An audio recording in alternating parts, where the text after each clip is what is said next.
Hi, everyone. Hi, and welcome to the Brooklyn Rail's 683rd New Social Environment.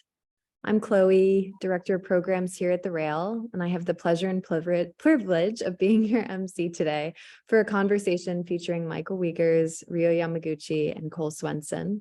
We're thrilled to welcome poet Christopher Soto here to close today's program. The Brooklyn Rail acknowledges Black Lives Matter, and here in New York, we're on Lenape-Hoking, the unceded land and waters of the Wappinger, Canarsie, Munsee, and Lenni Lenape people of the Delaware Nation and Shinnecock Indian Nation.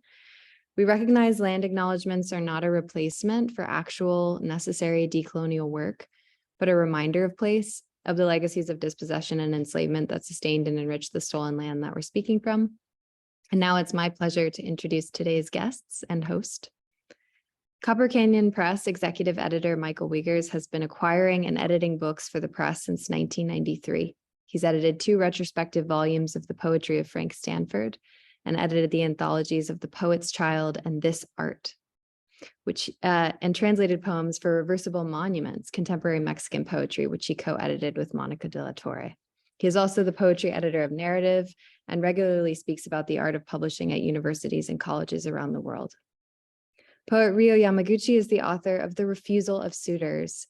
He's worked in academic and literary publishing for presses such as Wave Books and the University of Chicago Press, and was a reviewer for Harriet Books. He's currently publicist at Copper Canyon Press. And our host today is poet Cole Swensen, the author of 17 volumes of poetry and a collection of critical essays, Noise That Stays Noise. A book of hybrid poem essays, Art and Time, was published by Night Vote in 2021. A former Guggenheim Fellow, she's been a finalist for the National Book Award and has been awarded the Iowa Poetry Prize, the SF State Poetry Center Book Award, among others. She's also translated over 20 volumes of poetry, prose, and art criticism from French and won the 2004 PEN USA Award in Literary Translation. And with that, it's my pleasure to pass it over to Cole Swensen. Thank you very much, and thank you all for being here. A big thanks to the Brooklyn Rail, to Chloe, to Fawn for making this possible. It's the 11th one of this particular series, Publishing in Transit, which focuses on all the people that help get poetry out there in the world and keep it thriving. And we're very, very excited to have Copper Canyon with us today.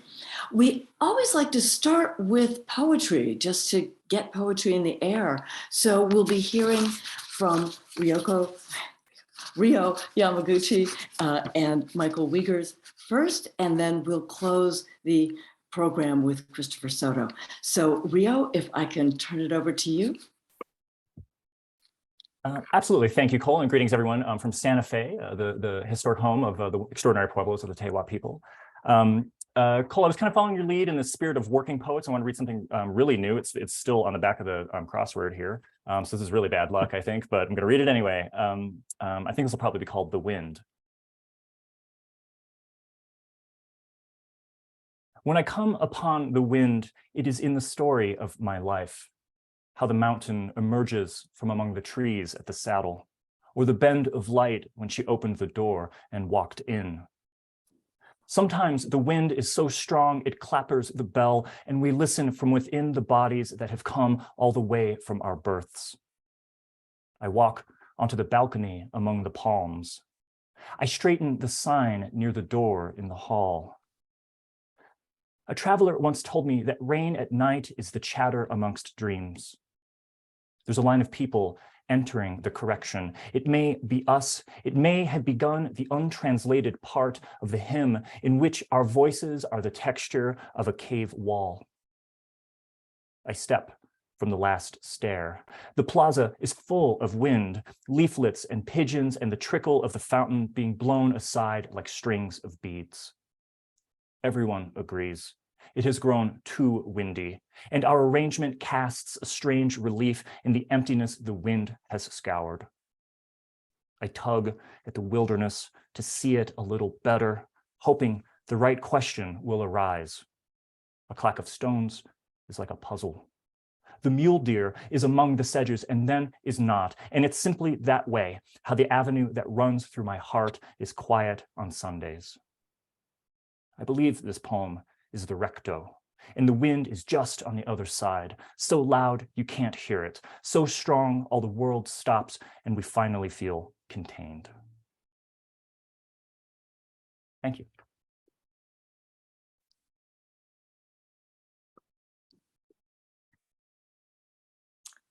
Okay. Are you sure you don't want to take a little more time? Oh, sorry. Maybe Well, take one more? I just prepared that one. Let me see. Well, what I have here. Sorry, I put you on the spot. No, for sure.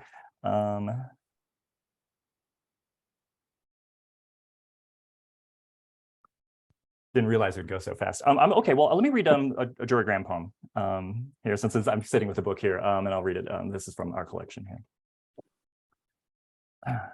This is Sundown.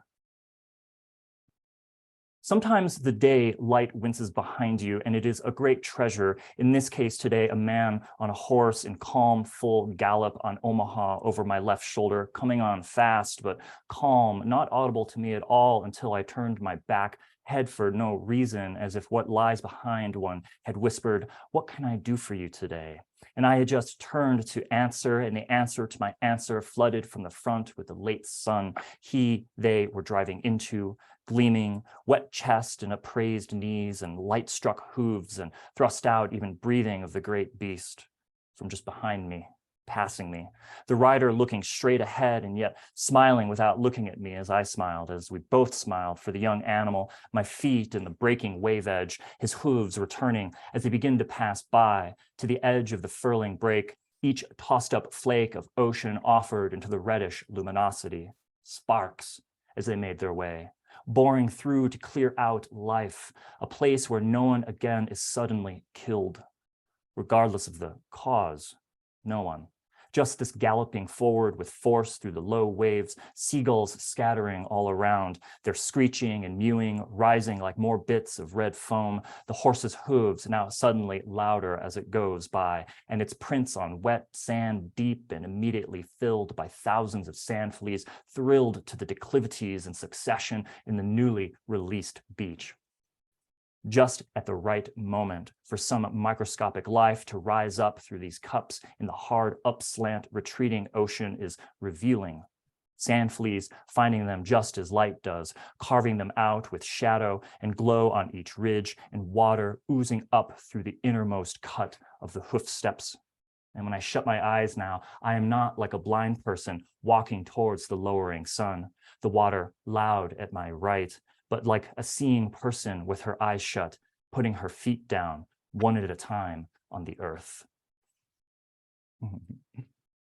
Wow, yeah, okay, yeah, Jory Graham. Thank you very much. Thank you, Cole. Thank you for the invitation for the second. Thank you. Great. And now we'll pass it over to you, Michael, and here's some poetry from you. Thank you, Cole. And thank you, Rio. That was a beautiful new poem. So thanks for daring to share it in its infancy. So I'm Michael Wiegers, and I'm coming to you from the Coast Salish lands of the Chimicum and Sklallam people here in present-day Port Townsend. And I thought that I would start with a poem that gave our new anthology its title, a poem by Alberto Rios, and there are many reasons for choosing this poem to read today, but also choosing it as the title of the anthology. And one of the main reasons I think that I really love it is because it looks forward and it looks backwards. And I think that as the press is turning 50 years old, we're in that space where we should be looking at both our legacy and the promise of the future at the press. And this is a poem by Alberto Rios, and it's called A House Called Tomorrow, just like the anthology. A House Called Tomorrow. You are not 15 or 12 or 17. You are 100 wild centuries and 15, bringing with you in every breath and in every step everyone who has come before you, all the yous that you have been, the mothers of your mother, the fathers of your father. If someone in your family tree was in trouble, 100 were not. The bad do not win, not finally, no matter how loud they are. We simply would not be here if that were so. You are made fundamentally from the good. With this knowledge, you never march alone. You are the breaking of the new century. You are the good who has come forward through it all, even if it's so many days feel otherwise. But think, when you as a child learned to speak, it's not that you didn't know words. It's that from the centuries, you knew so many. And it's hard to choose the words that will be your own. From those centuries, we human beings bring with us the simple solutions and songs, the river bridges and star charts and song harmonies, all in service to a simple idea that we can make a house called tomorrow. What we bring finally into the new day, every day, is ourselves. And that's all we need to start. That's everything we require to keep going. Look back only for as long as you must, then go forward into the history you make. Be good, then better. Write books, cure disease, make us proud, make yourself proud. And those who came before you, when you hear thunder, hear it as their applause.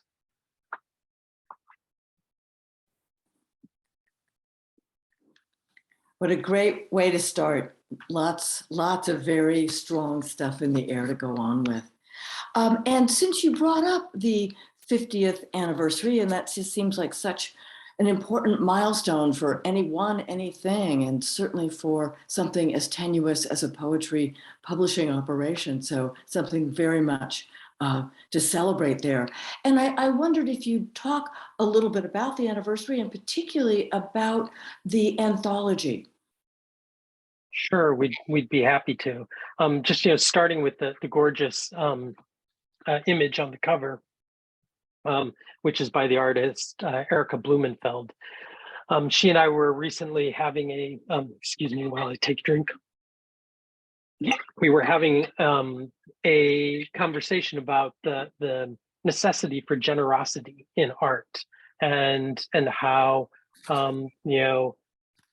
individuality is kind of an Enlightenment era concept, and what's called for is more community, is more generosity within the arts. And I was just thinking about how, when I originally started dreaming up this anthology, I didn't want it to be a top-down approach where the editor is just predictably picking their favorites, and just realizing that over the years, this press has been made up of so many voices, of our poets, of our interns, of our staff, of our board members and volunteers, and of readers. I mean, even our banker got involved with picking a poem for this. I sent out an invitation to hundreds of people, asking who across the history of the press, asking them, hey, tell me a story about your favorite poem and what your favorite poem is. And then my job was essentially to assemble all those poems and make certain there weren't duplicates and what have you, but then also account for the people who may not have been chosen, who may have been forgotten. And so to remind readers that they too were a part in building in building the press. And I think that it's right and fair to have all those voices, not just of our poets, but of our readers involved. When I think of publishing, the other day, I made the cheeky remark to you, Cole, that we're engaged in publishing, not privishing, and I think that really the role of the publisher is to serve the writer, but to also serve the reader. And in between those two spaces, there's this whole other community that's gathering together to make those two things possible. If you consider the beauty of a book is that it begins and ends in isolation. The isolation of the writer alone, and then the reader alone, trying to inhabit the same space, which is passed through generations, as that poem says, through the various imaginations and intellects that have gone into building the press, building the books, and building who we are as a literary culture even. So, but Rio, perhaps you'd like to add? Absolutely, Michael. Thank you. I love. I love. It's funny. We're articulating more and more as we sort of talk about the purpose of the anthology and kind of the moment of our anniversary too. And I love this idea of beginning and ending in this private space and you know, the private place of the mind.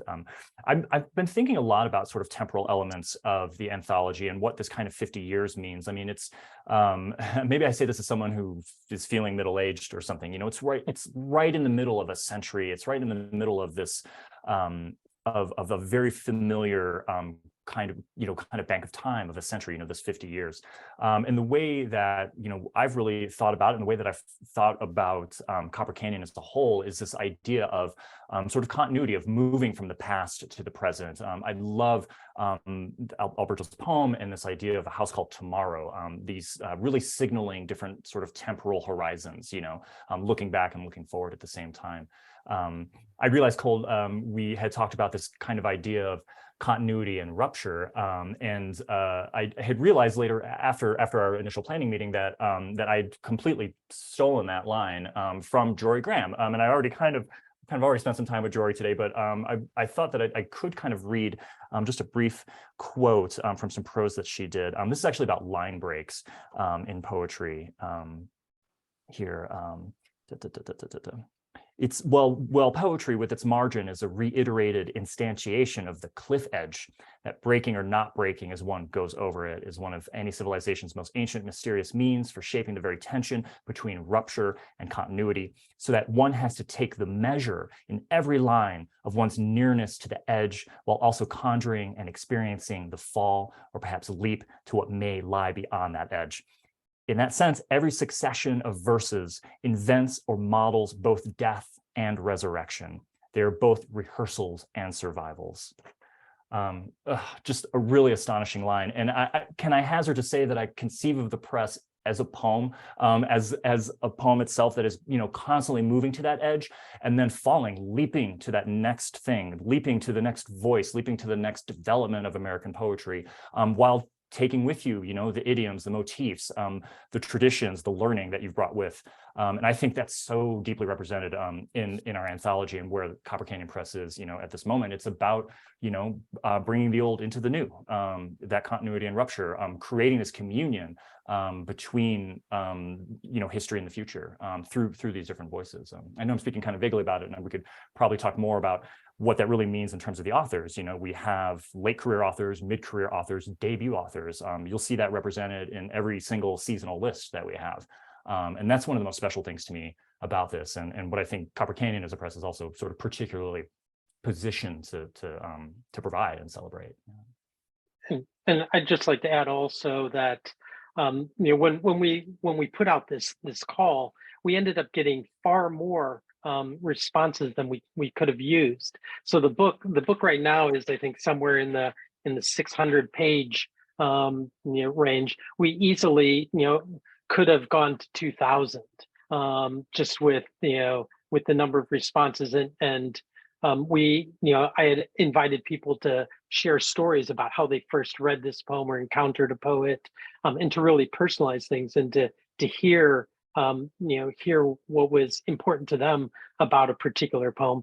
And it ended up that we just didn't have enough space to include all that. So now we're actually going to be publishing a supplemental anthology later in the year, which is going to further dive into the community that's built the press. And again, I'd invite Rio to tell a little more about that if he wants to, but you don't have to.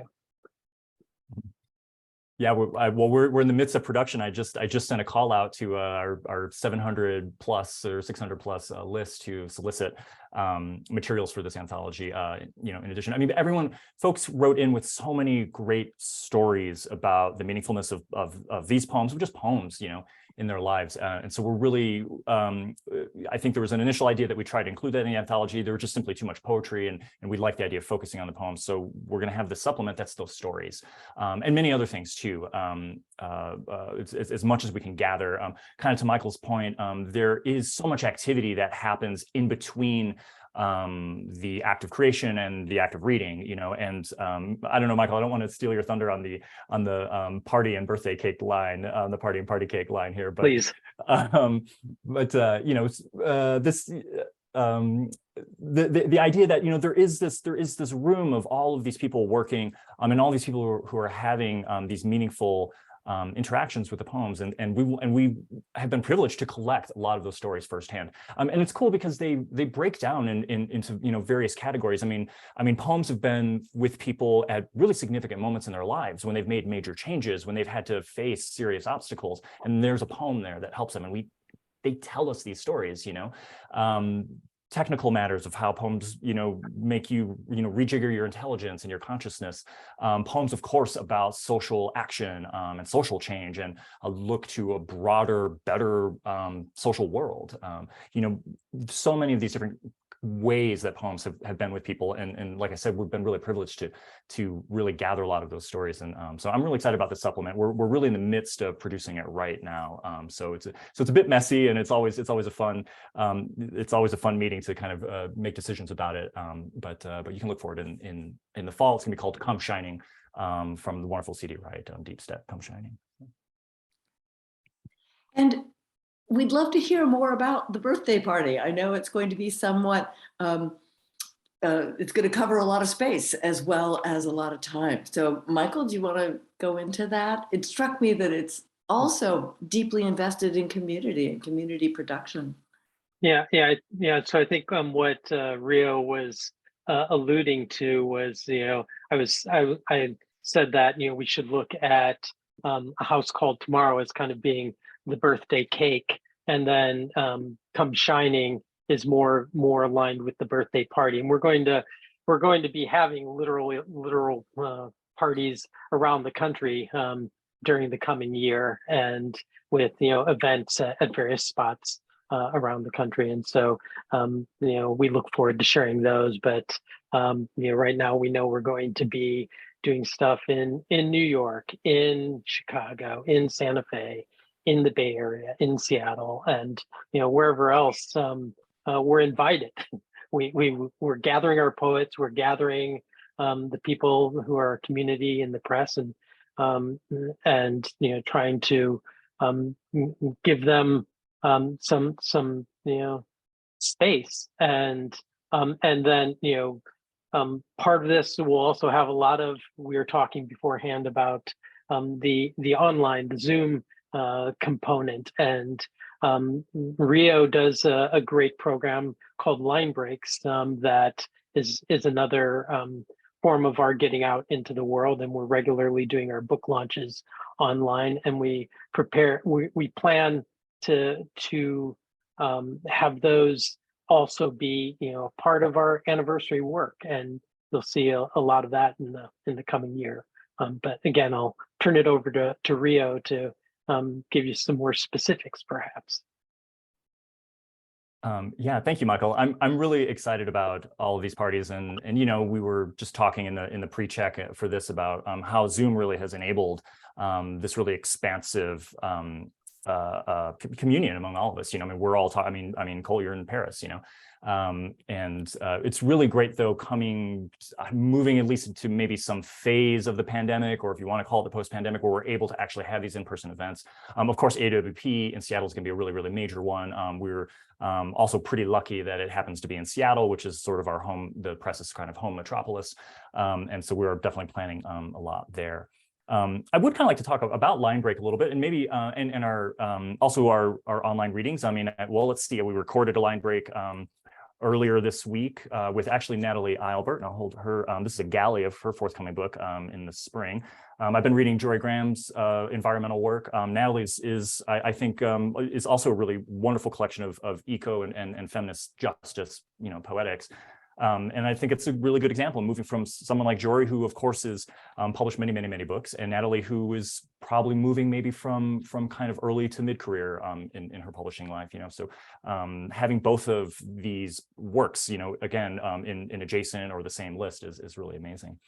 So we recorded Line Break with Natalie earlier. These are my predecessor, Laura Bucheri, started this Line Break series, and it was very much just out of the pandemic. It was right in the middle of, I think, that moment that everyone was feeling of just social isolation and being apart from each other. And so she wanted to do something like, let's just have a little chat, with our poets, very non-promotional. Let's just talk. For 10, 15 minutes and kick that off. And I think that it was very successful. We got a lot of really good feedback about it in terms of just this nice sort of video to kind of just watch poets, speaking for a little bit and having this conversation and kind of reaching each other, across this huge void and distance and over this very scary and uncertain time of the early pandemic.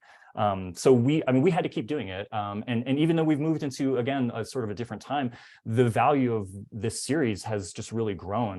The interviews have gotten longer. I think they're getting definitely more heady, more into the work. We're really trying to really plumb, the hardest questions for the poets. And I've been really loving the results. And again, we've been getting really great feedback. And so I invite folks, of course, to go check them out. We've got 2 seasons up now, and we're in the middle of recording the 3rd one. And then last night we recorded a live stream reading with some of our, it was a debut-oriented reading, and that was across 3 presses. So many folks that Copper Canyon distributes for the American Poetry Review, Hahnemann First Book Prize. Chelsea Harlan is the most recent winner of that prize with a wonderful collection called Bright Shade. So she was with us from APR. And then Courtney Faye Taylor was reading from Concentrate, a book that just published 2 days ago on Grey Wolf, really moving book about violence in Los Angeles and Latasha Harlan's life and death.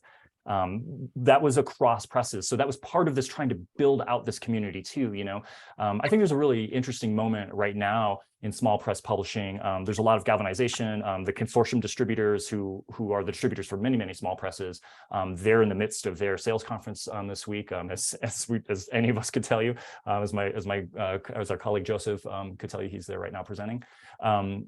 The Simon & Schuster and Penguin Random House merger was just blocked. There's kind of a lot of big news in publishing. There's a lot, publishing has been going through many changes, and I'm feeling a lot of coming together in the small press community, and a lot of us trying to come together in this sort of communal effort that we're working for. So even as Copper Canyon celebrates something that's very internal to us, like our anniversary, I also feel us really trying to reach out and understand this kind of collective role we all have as small press publishers, as small presses. So, yeah, I'll leave it at that. Yeah. And I'd add to that point, Rio, that that's where we started. It was a similar situation 50 years ago where publishing was pretty much consolidated around a few major players, and certainly nonprofit presses didn't exist, and independent presses were pretty scattered. And then through the work of some particular individuals, founders of presses like Scott Walker at Grey Wolf, Alan Kornblum at Coffee House Press, Tree Swensen and Sam Hamill, they all wanted to make it new, to make a difference through how books are published. And I think we're now recognizing that the capitalist marketplace is again kind of constricting one element of literature, and it's within the independent presses where we see real opportunities for making change and changing how we look at the industry and changing how we make books. And I can speak all day to that, but I think I'll turn it back to you, Cole. Well, there are a couple points you brought up that I would like you to elaborate on in a little bit. But while we're still on the idea of community, you mentioned something that I just thought was one of the most inventive and concrete community building activities, and that's the response postcard that goes into every book. And I wondered if you would talk about how that came about, what happens to those postcards, what you see as their role. Yeah, we've been doing those for for maybe 25 years, and it was a way for us to reach the people who are reading our books, because they would go out and we didn't know whose hands they were getting into, and we wanted to just open a conversation. My fear is that now, with at least half of all books being sold through Amazon, that distance between publisher and reader and ergo writer and reader has become even more confused, has become even more difficult to bridge that space, because we've no idea when somebody buys from Amazon where the book is actually going to go, and so those cards, they're postage paid. They were always a way to just say, hey, tell us who you are, and tell us a little bit about your, give us some comments on the book. Did you hate it? Did you love it? And over the years, we've gotten thousands of these back.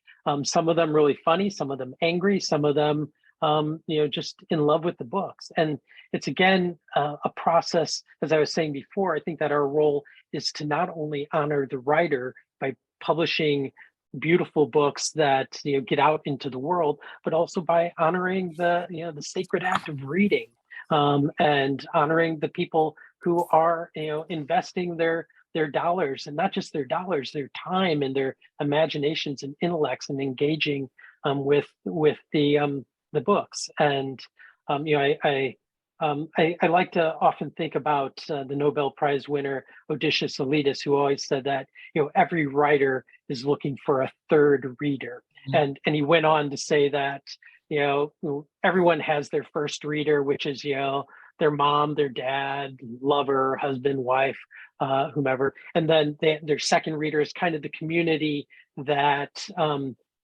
of friends and colleagues and other writers. And what the writer is really looking for is that third unknown beloved out there in the world. And in certain ways, I would like Copper Canyon Press to simultaneously be that third reader, but also bring other third readers into the world. And I mean, I think that's that postcard is a way to try and find those other third readers, and to invite them to be a part of the press, and maybe even be in contact, because we then send all these cards to the authors, so that they know who's reading their books and what the responses are. What a beautiful and concrete and lasting way to trace the growing network. Mm-hmm. It seems like a really, the focus on network seems very key to everything that Copper Canyon does.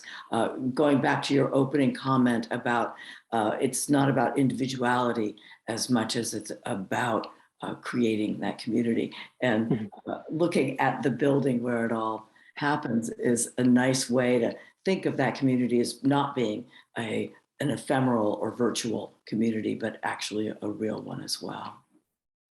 I was interested to talk about, you mentioned something about a new way of thinking about books, in a sense, books that overflow the traditional bookiness, whether it's the cycle of writing and publishing, or whether it's the book itself, maybe innovative modes of binding or production. I wondered if you could talk about that and maybe give some examples. Gosh, yeah, absolutely. So, I'm often challenged by and intrigued by the idea of, I think of that great essay by Adrienne Rich, where she talks about the power of poetry is in its insistence on resisting commodification, and yet here we are as a publisher engaged in making books, which are a commodity. And I think that there's a really interesting tension there that can be found. And I see, as I and this is personal, not necessarily the view of the press as a whole. I look at what the what's happening in poetry, there seems to be what I referred to as a wash, rinse, and repeat cycle, where somebody will, will write a book.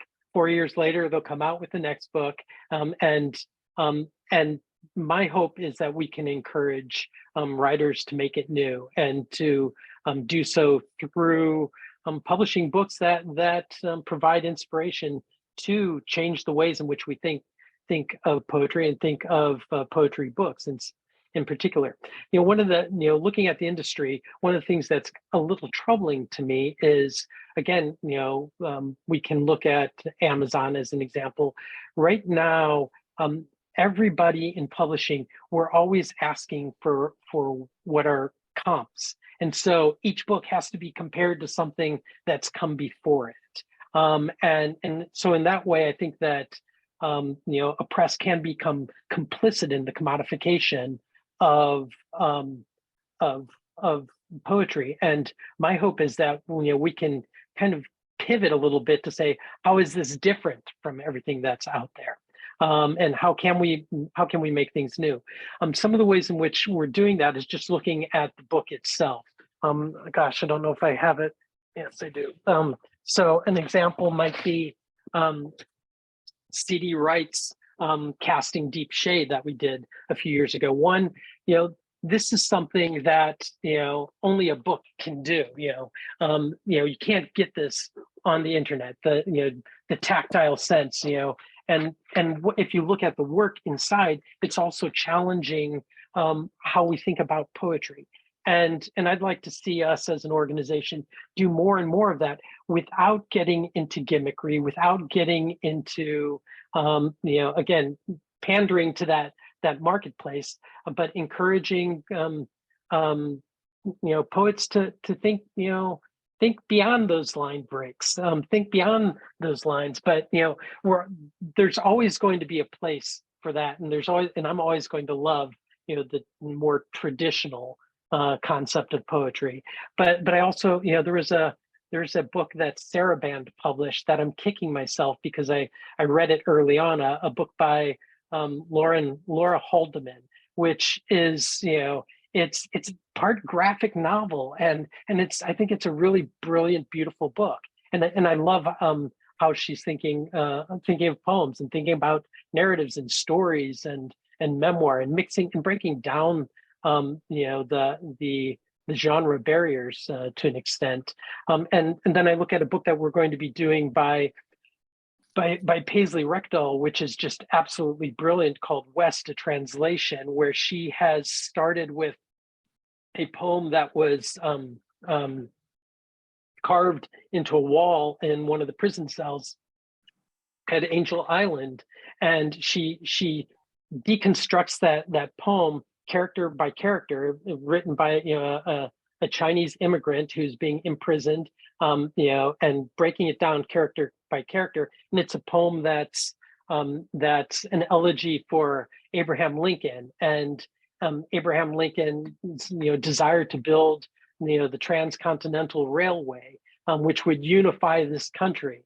And yet that railway was built largely by Chinese immigrants and by Black and Native Americans, and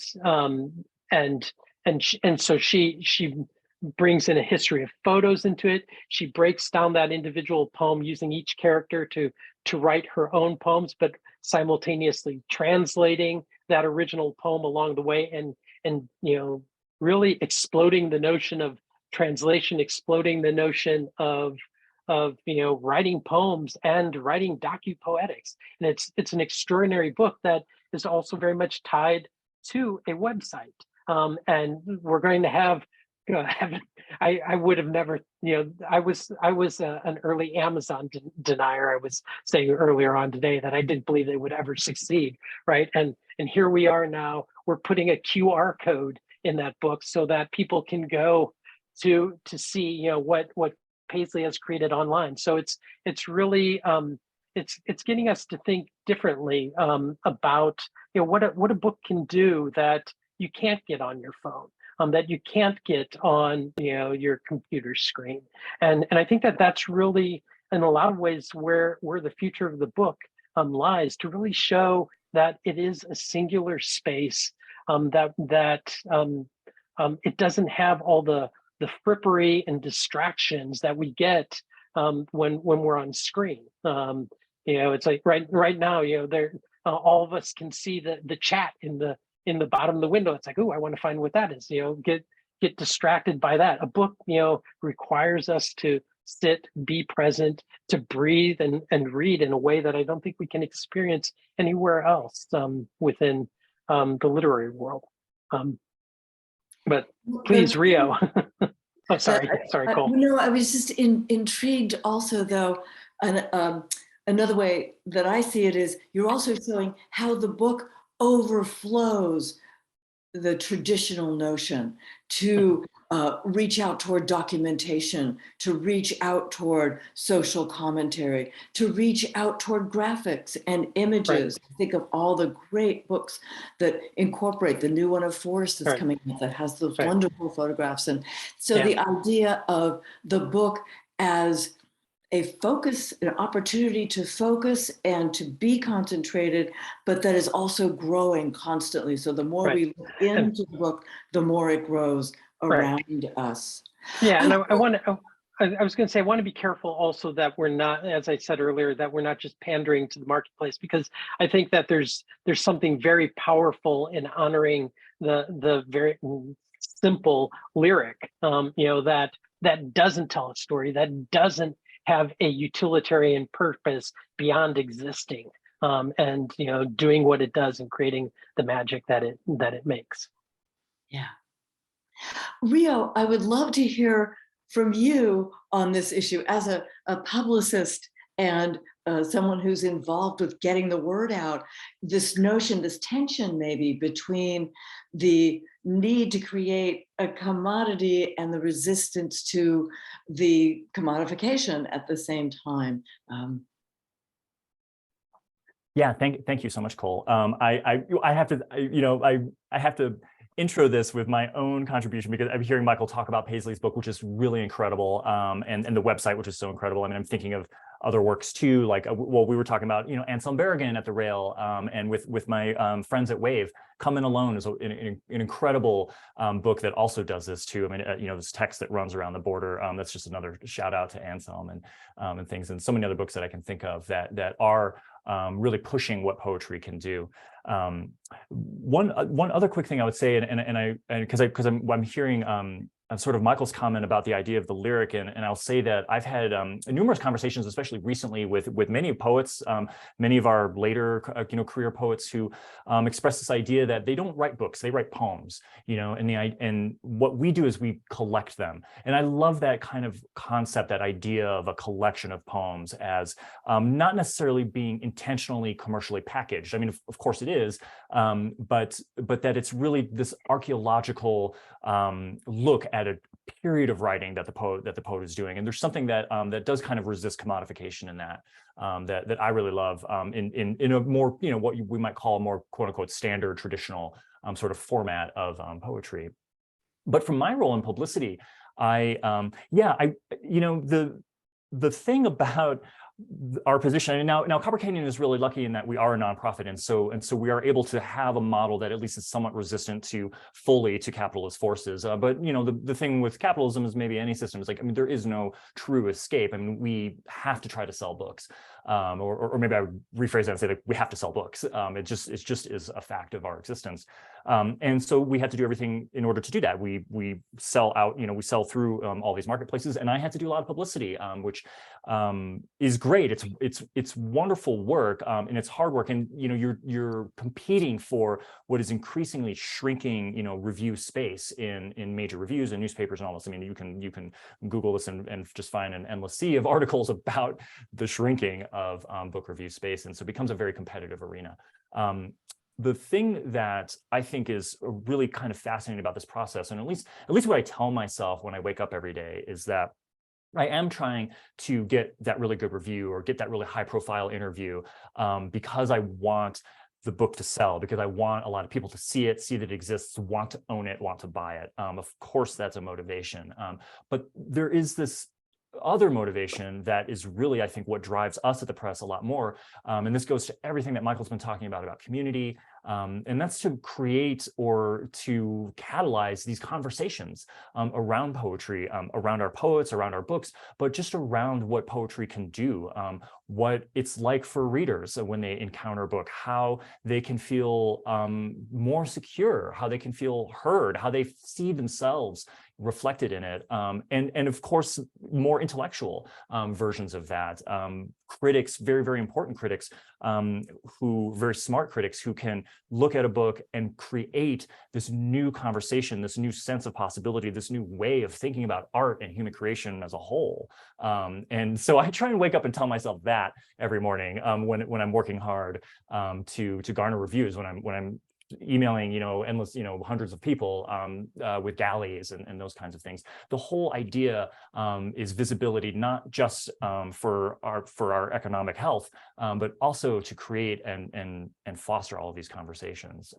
And a few, I could tell you about some really good recent reviews lately that I think really do that. Well, Stephanie Burt's review of Natalie Shapiro's book in the London Review, that would be one that I would really point folks to, which came out a few weeks ago.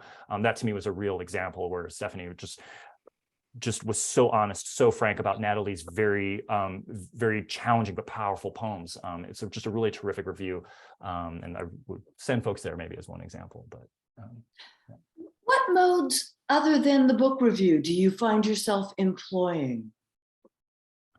Yeah. I mean, one thing that I see that I think is a trend that's happening is interviews and creating dialogues, and there are wonderful publications that do that. The Rail and Bomb Magazine, I think, does this great. Los Angeles Review of Books has really good lots of places you can go to, and I think increasingly there's this idea of trying to find a really ideal interlocutor for the poets, or put a poet and an artist into conversation and have them find kind of a communion in their creative lives. So that's kind of one example, I think. Podcast space is really, the Slowdown, I think is a really great podcast. Now that's just hearing poems, but hearing poems in radio space too. Radio Boise has a really great poetry series of interviews, and that's something else that I think is starting to kind of really emerge a lot more, and I'm really curious to see how that works with poetry also taking over more of an audiobook space. The ground really lay fallow in audiobooks with poetry, I think. So having audio podcast space, that's something that I really see as a future also. Great, thank you. That's really great. So being as we've got some time, but I'm going to introduce a huge question, and that is the whole issue of translation. It seems that a long-term focus of Copper Canyon has been translation. It's been such a gift to bring these voices that really might not be accessible otherwise. And I wonder if we could start hearing about that. I'm thinking of the anthology of Spanish language work that came out, co-edited with Mónica de la Torre. I'm thinking of Red Pine's really, really important work. Let's start with you, Michael, and go wherever you'd like to go. Sure. So, translation's always been a significant part of the press. So if you look at that, community, we used to refer to Copper Canyon as being the house that Neruda built, because early on we had all these. Our most successful books were Neruda's books. Those were the ones that sold. We did a series of 7 posthumous Neruda books, which year in and year out, those were the ones that made it possible for us to publish new poets, to take risks elsewhere. And so, there's just that sort of element. And we look at somebody like who you mentioned, Red Pine, the translator of Chinese classical poetry. His Cold Mountain was one of our early offset printed books. We used to be a letterpress house, and when we started publishing his work, the collected songs of Cold Mountains, those two went on to support the press. But I think that there's another story that's being told there, where Copper Canyon, we're on the far edge of the Pacific Northwest. We look across the Pacific Ocean. rather than the Atlantic. And I think that for so long, the American poetic tradition looked to Europe. And going back 50 years ago, with the poets and writers and visionaries who were moving to the West Coast to start endeavors like Copper Canyon or Grey Wolf, which started in that same building that you're seeing there on screen. They were looking toward not toward Europe. And I think that that's been an important part of the development in history of the press, is to particularly look, to other languages, outside of Europe initially, or to look to South America or Central America. And so those are important, but I also like to think in a different, rather than just looking at what those books of translation have made possible, I like to think of the idea of community again. And if you think I've been working on a book by W.S. Merwin, who liked to be referred to as a translator more than he wanted to be referred to as a poet. And I just remember his comment, or the advice that Ezra Pound gave to him to study seeds, not twigs, in his route toward being a poet. And one of the remarkable things that I've been privileged to encounter is, since his death, the family has asked me to kind of go through the studios at his two homes in France and in Hawaii, to go through his library. And one of the things that I discovered is he kind of did Pound one better. So Pound was thinking, yes, go into translation and study the roots of the lyric poem by translating the troubadours, by translating Dante. And but what Merwin did, and one of the things that I've discovered while going through particularly the old house in France, where he was living in the 50s and 60s and early 70s before moving to Hawaii, he was studying not seeds, which are again kind of based in the individual. He was studying the soil, and so all the mycological interactions, the death and rebirth that comes from soil. And that to me is kind of the work of translation. It's looking not just at the individual seed, it's looking at the soil and the ways in which we talk, the trees talk underground, the forest talks underground. And if you think of a book culture, I like to think of our books as being the trees, and underneath translation is that soil. I believe you go to translation in order to learn your own language better, and it's a skill that I would love for every poet to employ, is to learn to translate so that you can learn how to express both in your own language as well as in another language. And so, but historically, it's been an important part, and I think aesthetically too, part of the press. Yeah, it certainly invites different aesthetics into American poetry, which is such a gift right there. I love that analogy of the soil. That's just a great one. It really captures a lot. And you're mentioning Merwin makes me think too about the personal relationship. And with big houses these days, I'm sure there's much less of a personal relationship between editor and writer, between publicist and writer.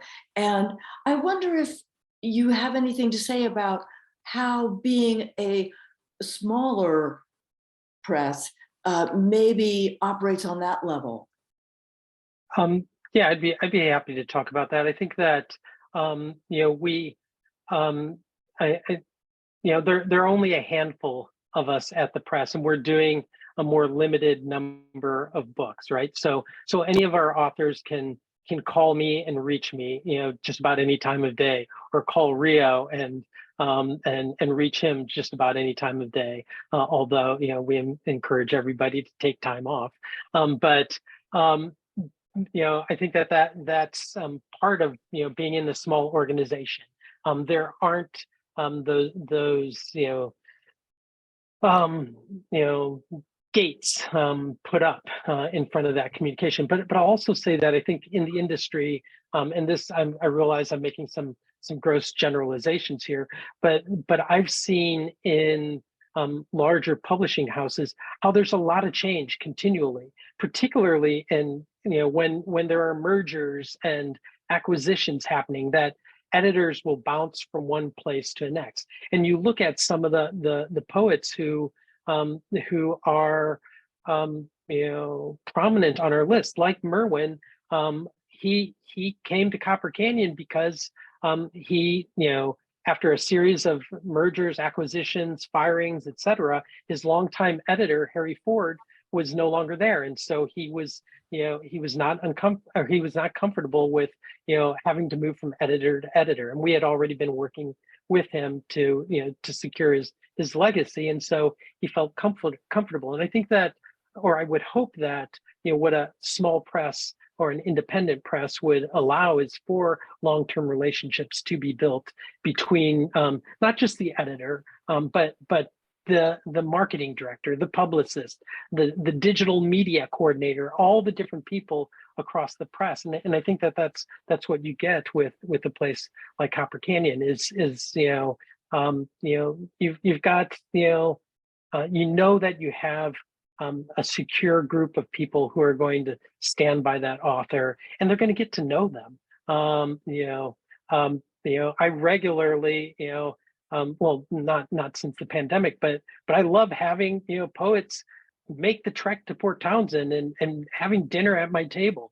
I don't know that that's the sort of thing that's going to happen elsewhere, but I hope it is, because I think that's the real joy, is having that interaction. We've got a newer staff member, Claretta Halsey, who is I was just talking with her about how's her job going, and she was just saying how much she loves that interaction with the poets, and that's one of the more sustaining things in the work, and that's something that I think that we can offer across the board. And at Copper Canyon, that we're all committed to poetry. We're all in the poet's corner, and that's something that a poet knows they're going to have a lot of like-minded people working on behalf of their books, and not having to worry about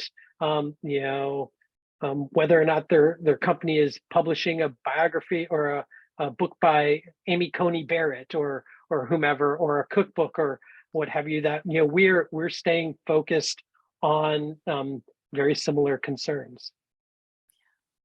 Rio, would you like to leap in? And thank you for that. Was really well put.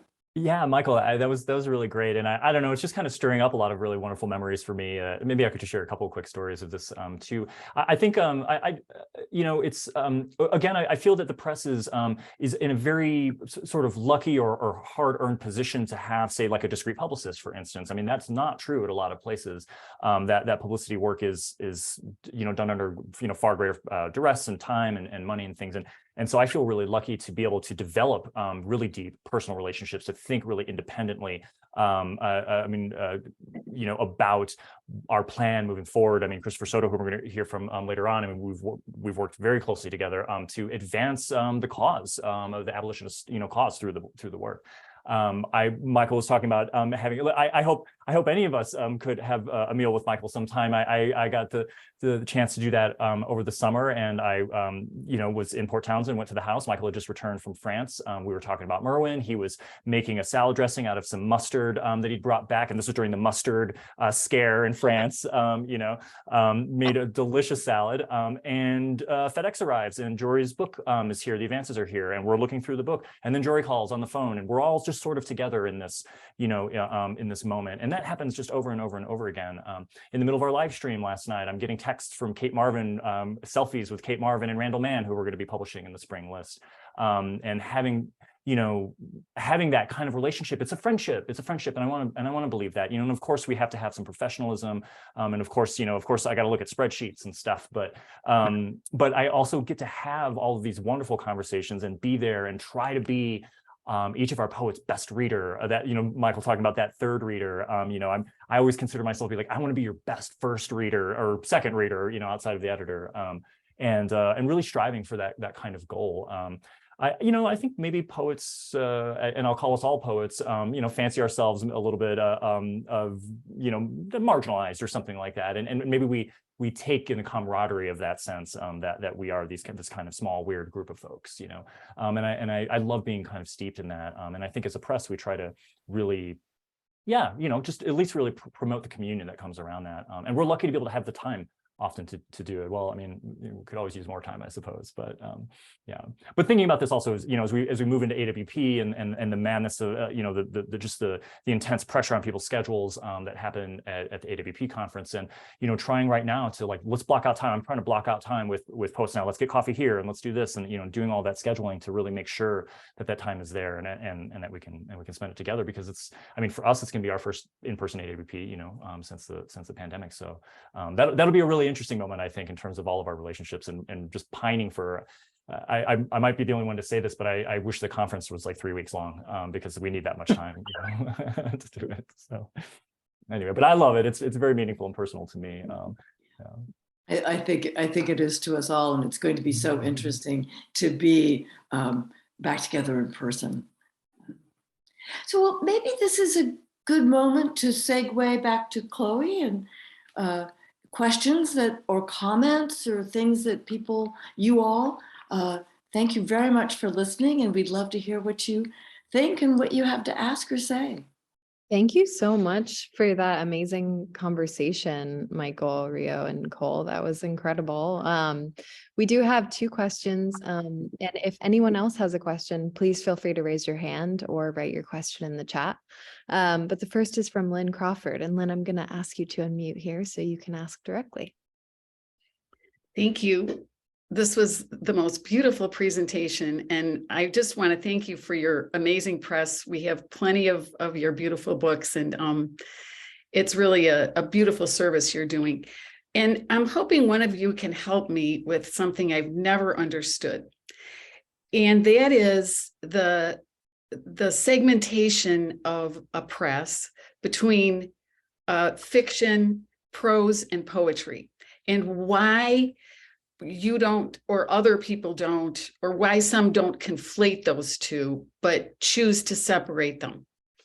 Thank you.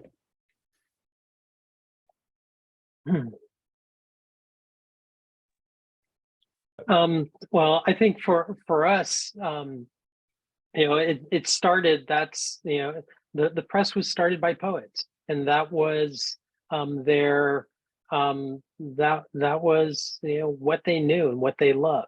And over time, we realized that that's what our identity was. So we weren't particularly interested in changing it, because there are plenty of other spaces in the world, where prose reigns supreme, and so we wanted to make a place primarily for poetry, and so it's always been one of our strengths. Having said that, earlier in the conversation, I was alluding to the idea of pushing the boundaries of what poetry can do, and I've been talking with anybody at the press who will listen about how we need to do more what I'm calling poetry adjacent titles, because our mission statement as a nonprofit commits us to poetry, but there are other ways in which we can think beyond that, again, wash, rinse, repeat sort of cycle. Let's think of hybrids. Let's think of ways in which we can break down some of the barriers. So Cole referenced a book by Forrest Gander. I was looking for it somewhere here on the shelf that we co-published with another press that it's simultaneously a coffee table book, an art photography book. Thank you, Rio. MW Editions, and I'll say MW Editions is not me, although I share those initials. It's and so there's an example of a book. Or if you look at the book that Dean Rader has done, which is a collaboration with the Cy Twombly Foundation, and it has it's again like a beautiful coffee table book. Or the Paisley Rectal book that I mentioned before, that blurs the boundaries between documentary journalism and translation and poetry. And I think that those divisions, again, I'll say that those are necessary for the marketplace, right? You have to put what are called BISAC codes on books so that people know where to shelve them, and more insidiously, so that Amazon knows how to stylo them, how to sell them into the marketplace. And so I think one of the things that we're interested in doing is, one, maintaining our identity and valuing it and investing in it, but also how can we push the borders a little bit? How can we change how we think of the genre, and how can we think about how can we think about ourselves as a community of poets? How can we shift those kind of genre divisions? But Rio may have a different take on it. Yeah, I have a complimentary take, I think, Michael, that if I have a second. This makes me, well, first of all, I love the term poetry adjacent, and that is a term that we've been really kind of working with and gets said often around the press. Look for the t-shirt soon, poetry adjacent. Like I'll take me. Yeah, we're working on it. We're gonna work on it. With an arrow pointing. That's right. Pointing always. That's it. Yeah. I'm reminded of and I was reminded of this a little bit earlier in this conversation of when I was in the MFA. A fiction writer, a friend of mine, a fiction writer, told me once. He said he was like, I'm jealous of the poets because the poets are the superlative. When you see a beautiful rainbow, what do you call it? You call it poetic. And this idea that poetry has this odd in its tight, compact form, it actually has this incredible capacity because it means something, sort of different. It's not just the form, there's something else to it.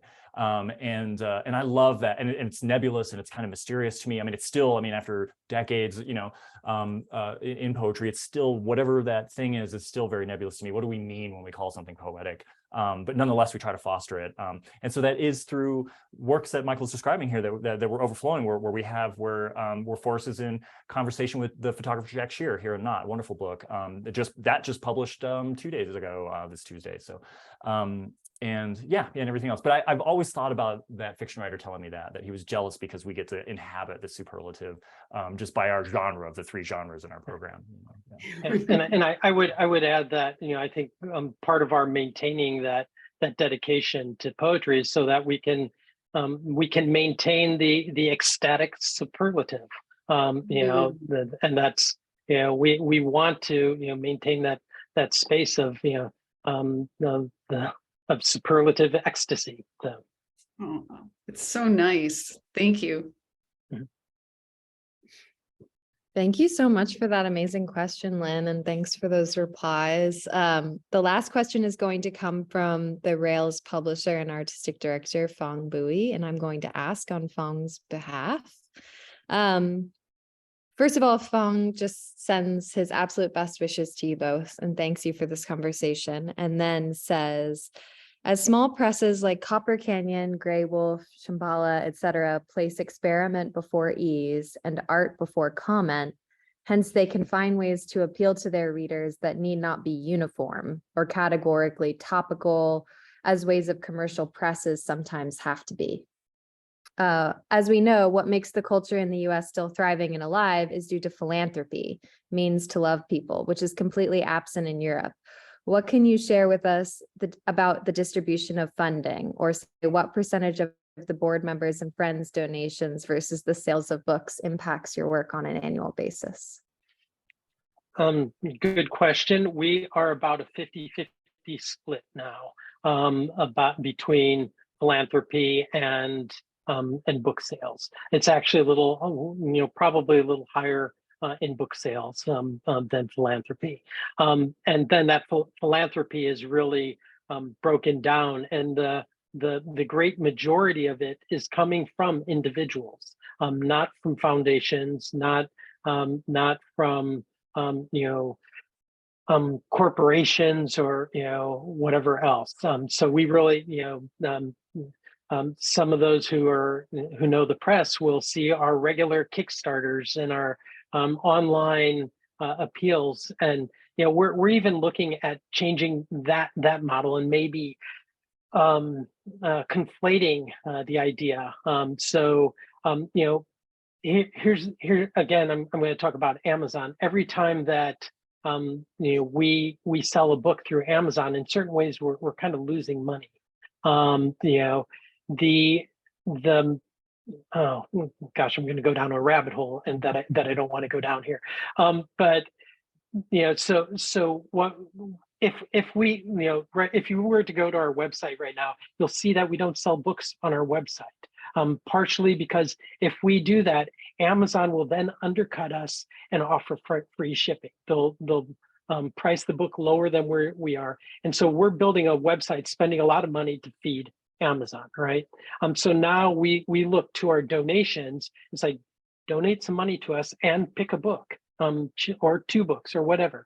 That is not that's not performing according to the typical capitalist model. It's inviting people again to be a part of the community and to recognize that we depend upon as nonprofit.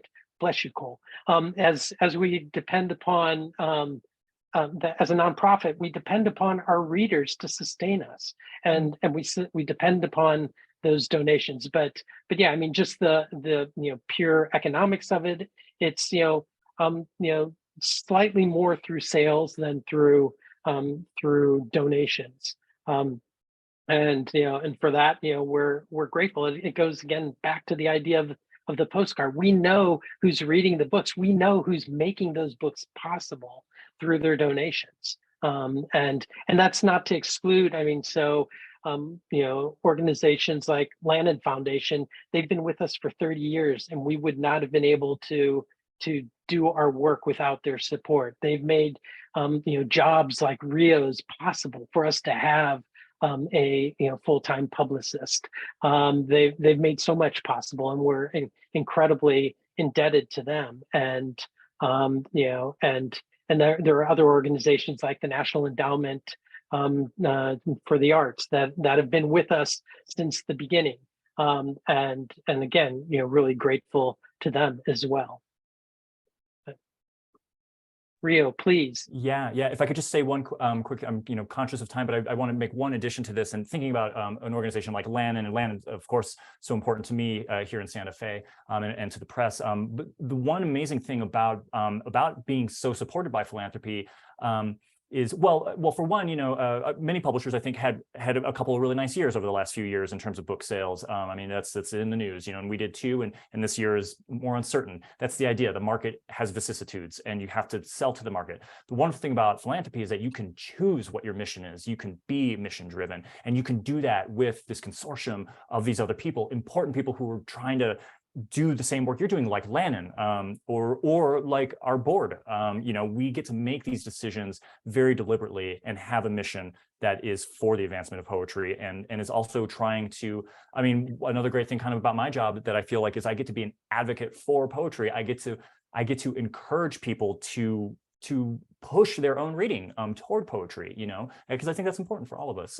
And I think being a mission-driven organization really gives us a lot of energy toward those kinds of goals. And I want to make a shout out also. One of our board members, Jeffrey Bishop, is on this call right now, not just as a consistent donor to the press, but somebody who shows up for readings and events like this. And again, it's such a great, it's always great to have that financial support, of course, but as Rio just said, to have that sort of camaraderie, to know that we're in the trenches together, for lack of a better metaphor. That's Thank you, amazing. Jeffrey. Yeah, thank you so much for both of those responses. And hello, Jeffrey. It's nice to see the audience today. Well, thank you again. I just want to give our absolute gratitude and thanks for this incredible conversation, and it's extremely generous one. It's my pleasure to next introduce our poet laureate of the day. At the Rail, we have a tradition of ending our events with a poetry reading, and it feels appropriate. We have a slide with Christopher Soto's cover, so I'll introduce Christopher with this on screen. Let's see. Poet Christopher Soto is based in Los Angeles, California. His debut poetry collection, Diaries of a Terrorist, was published by Copper Canyon Press. This collection demands the abolition of policing and human caging. In 2022, he was honored with THEM's Now Award in Literature for representing the cutting edge of queer culture. He was also honored as part of Out 100, which celebrates the year's most impactful and influential LGBTQ+ people. Thank you so much for joining us today, Christopher, and really looking forward to your reading. Thanks so much. I think I'm going to share a screen if that's okay with y'all. Yeah, please do.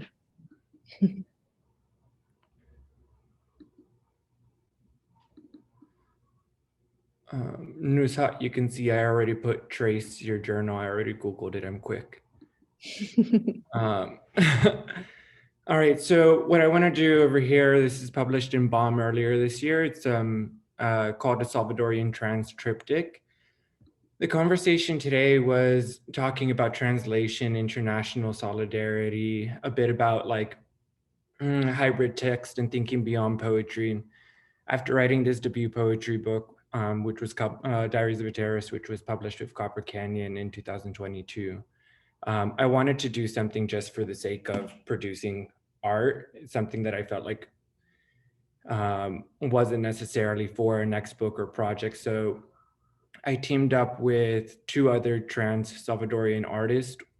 One of them is San Canessa, who did the image in the background for all three pieces in the triptych. And the other person is a photographer and graphic designer who helped make the font and lay out the text over the images, named Ari. And so we collaborated between Arizona, Los Angeles, San Salvador. All of our meetings were in El Salvador, and we created, if they weren't virtually, and we created this triptych, a series of three visual poems, all having to do with what it's like to be non-binary or trans in contemporary El Salvador. So it was really interesting to work through other artists, you know, in the editorial process of producing these works and being like, oh, I don't know if the image of the poem, the image presented matches the concept or the context of the work. So this was just me fucking around. Evangelical women's white veil waves on the bus, bumping Bad Bunny. This country, a thumb on my phone. Everyone talks about migration in public. In private, I'm taking estrogen. I could be a dancer, a fish, Jonah, my car windows broken. I want to say, I need to turn it because I can't read it. My car window is broken. I want to tell that man on his moto, Coca-Cola's the only joy of capitalism. His mouth's filled with O's, Jesus on the globe in the rotunda. Do something. The military just entered Congress. My apologies for the interruption mid-poem. It's hard to read sideways. All right, here's the second piece in the triptych, and if you can see the formatting of the poem, there's a bit more space in between the words. This was conversations with the designer and the other artists as well. We wanted it to have a feeling of almost decay or of loss as one navigates possible assimilation into in a transphobic state. Despite that, I live. At the market, I become a dictator. Bitcoin bros and surf shitty sewage. I saw a silhouette remind me how every January I have a new agenda. Today, I'm not my dream, but oh, okay. There's grown bathhouses, whatever the problem, I shall figure it out tomorrow.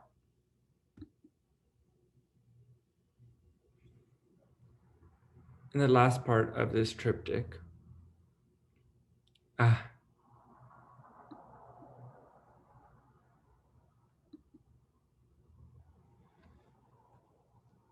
So that was Salvadorian trans triptych produced this summer. And I'll close with one last poem from the book.